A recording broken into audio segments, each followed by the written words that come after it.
네, 여러분 안녕하십니까? 여러분 들리세요? 여러분 들리십니까? 무슨 소리가 들리느냐? 이재명 곁에서 사람들이 떠나는 소리. 새들도 세상을 뜨는구나. 파다닥 파다닥. 정치에서 말이죠. 어떤 구심점이 있을 때 그 구심점 주변으로 사람이 모이고 응집력이 생기고 이러는 이유는 딱 하나밖에 없습니다. 그 사람이 유력한 대권 주자일 때 그때 모이는 겁니다. 그럴 가능성이 있을 때 그때 모이는 겁니다. 이재명이 2027년에도 당선 가능성이 높은 더불어민주당이 대통령 후보가 될 것이 거의 확실해 보이기 때문에 그 주변에 사람들이 모이고 체포 동의안도 부결해 주려고 노력하고 이재명 하고 연호도 하고 이재명이 밥을 굶는다고 하면은 그 옆에서 같이 동조 단식도 하고 그러는 이유가요. 이재명이 이뻐서 뭐 의리 때문에 예전에 진 정치적 빚을 갚으려고 아무것도 없습니다. 이재명이 당 대표로서 공천권을 갖고 있고 그 다음에 2027년 대통령 후보 경쟁에서 그를 이길 자가 없을 것으로 보여지기 때문에 이재명이 삼수 끝에 드디어 대통령이 되는가 보다 라는 생각들을 다 하고 있기 때문에 그 주변에 사람들이 모이고 스크럼도 짜고 이재명을 위해서 죽는 신용을 하는 겁니다. 그런데 어제 우리나라 법원이 이재명에 관한 재판을 병합하지 않고 분리하겠다고 한 겁니다. 이재명한테는 지금 재판이 3가지가 걸려 있습니다. 진행되는 재판이. 공직선거법 위반 하나 있고 이건 서울중앙지법 형사 34부 그 다음에 서울중앙지법 형사 33부에 2가지가 재판이 있었어요. 하나는 대장동 백현동 유래신도시. 이건 그 사건의 구조가 아주 비슷하죠. 피고인도 많이 겹치고요. 그 다음에 위증교사. 이게 있었던 겁니다. 원래는요. 저는 이렇게 배웠습니다. 원래는 재판에서 피고의 방어권, 그 피고인의 인권 이런 것들을 보장하는 측면에서 사건이 여러 개가 중첩되어 있을 경우에 그것을 다 한데 모아서 재판을 치르는 것. 그것이 이제 기본이다. 저는 이렇게 들었었는데 어제 서울중앙지법 형사 33부가 추상과 같은 결정을 내는 겁니다. 아니야. 이번의 경우는 그렇게 할 수 없어. 분리 재판을 하겠다. 왜?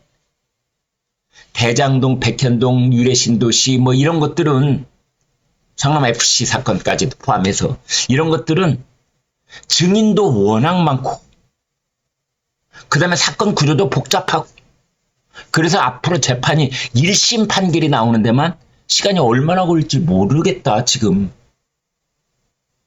그런데 이 위증교사는 사건이 매우 간단하고 증거도 너무 뚜렷하고 저 녹취 파일 여러분 들어보십시오. 너무나 뚜렷한 이재명의 음성으로 본인의 음성으로 누구를 시켜서가 아니라 정진상이나 뭐 김용이나 이렇게 그 측근들이 대리해서 무슨 일을 한 것이 전혀 없고 이재명이 직접 전화를 한 것이 다 녹음이 돼 있는 거. 이런 겁니다. 시하고 KBS 측하고 얘기를 해서 내가 주범인 걸로 해주면 고소를 취소해 주기로 합의가 있었던 걸로 기억합니다. 그때 KBS 측하고 성남시 측하고 그런 식의 협의가 많았다고 이야기를 해주면 도움이 될 것 같아요. 이게 뭐냐? 성남시장 김병량이라고 그분은 이미 돌아가셨습니다. 그분 이제 시장 때 뭔가 아파트 특혜 분양 뭐 이거를 이제 KBS가 취재를 하는데 그거를 이제 검사를 사칭을 해서 취재를 하고 그거를 옆에 이재명이 함께 이제 했었던 겁니다. 근데 나중에 이거를 이제 자기가 후보였을 때 TV 토론하는 과정에서 그게 자기가 누명을 썼다. 검사 사칭한 적 없다. 이제 이렇게 얘기를 해버린 겁니다. 그래서 이제 선거법 위반으로 고발이 됐는데 그때 그 김병량 시장의 수행비서였던 김진성이라는 사람이 이제 유력한 증인이 되어 있는 겁니다. 그 위증교사가 이제 어떤 내용이냐면 이런 겁니다. 그 김진성이한테 내가 지금 방금 말씀 읽어드린 그런 겁니다. 전화를 걸어갖고 김진성 저 비서관님 되십니까? 아주 그냥 그냥 납작 엎드려서 전화를 하는 겁니다. 저 김진성 비서관님 되십니까? 저 이재명입니다. 그때 성남시하고 KBS하고 둘이 짜가지고 나한테 덮어 씌우려고 했다고 그렇게 좀 얘기해 주시면 안 될까요? 저한테 많은 도움이 될 것 같은데요. 그러니까 김진성 그때 수행비서였던 이가 뭐라고 하느냐. 내용은 저는 그런 얘기 들은 바가 없습니다.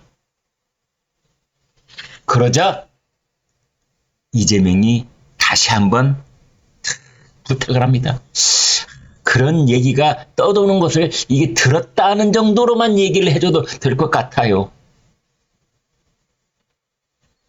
이제 그리고 이재명이 재판정에서 피고인 이재명이 그런 식으로 자기를 이제 변호하기 위해서 만들어온 변론 요지서가 있잖아요. 그걸 텔레그램으로 김진성한테 보내주는 겁니다. 김진성 씨 이걸 보고 연구해서 이러한 그 변론 요지가 있으니 이걸 잘 읽어보시면은 어떤 식으로 증언을 해야 나 이재명한테 유리한 것인지 아실 겁니다. 이제 뭐 이런 거지요. 그래서 지금 이 위증교사는 그 지난번에 왜 이재명 영장 기각한 판사도 그랬잖아요. 위증교사는 혐의가 뚜렷이 소명된다. 그 이제 말 다 했죠, 뭐. 말 다 했죠.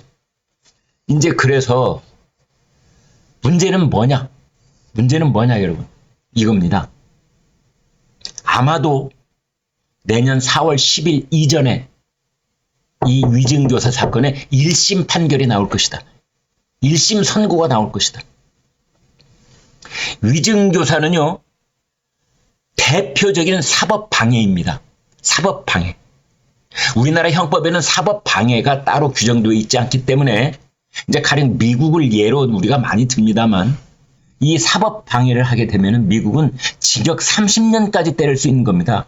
왜? 사법체계의 근간을 흔들어 버리는 것이 아주 그 죄질이 악질적인, 죄질이 매우 좋지 않은 불량한 범죄 중에 하나가 사법방해입니다.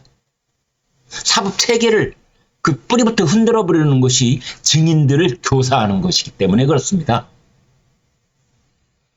그래서 이제 우리는 어떻게 되느냐? 우리의 경우에 위증교사 대부분 징역형 나옵니다. 물론 뒤에 집행유예가 이렇게 붙기는 하지만 그건 징역형입니다. 뭐 징역 2년에 집행유예 3년 뭐 이런 식으로 이제 선고가 내려질 가능성이 높다.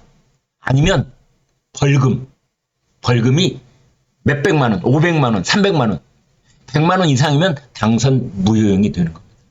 당선 무효형이 되는 겁니다. 그러면 이제 어떻게 될 것이냐. 일단 총선 판도가 흔들릴 겁니다, 여러분. 총선이 흔들려 버립니다. 누가 이재명 곁에 있으려고 하겠습니까? 누가 이재명의 공천에 목을 매려고 하고 있겠습니까? 이재명의 공천에 관한 그 장악력, 이것도 서서히 금이 가기 시작할 거라고 저는 감히 예상을 해봅니다. 그거보다 더 중요한 것은 2027년 봄에 치러질 대통령 선거 이전에 대법원 확정 판결이 나올 가능성이 높아졌다는 거지요. 왜? 1심이 빨리 내려지면 항소심도 빨리 내려질 거고, 그리고 대법 판결도 이제 한 2년 이내, 2, 3년 이내 내려질 가능성이 있기 때문입니다. 그러면 이재명의 정치 생명은 끝나는 겁니다. 그래서 제 귀에는 이재명 곁을 떠나는 사람들의 발자국 소리가 들리느냐라고 여러분께 여쭤봤던 겁니다. 새들도 세상을 뜨고 있습니다. 그것이 이번에 위증교사 분리재판, 이 추상 같은 결정에 일파만파의 효과가 있을 것으로 예상해 봅니다. 여러분 고맙습니다.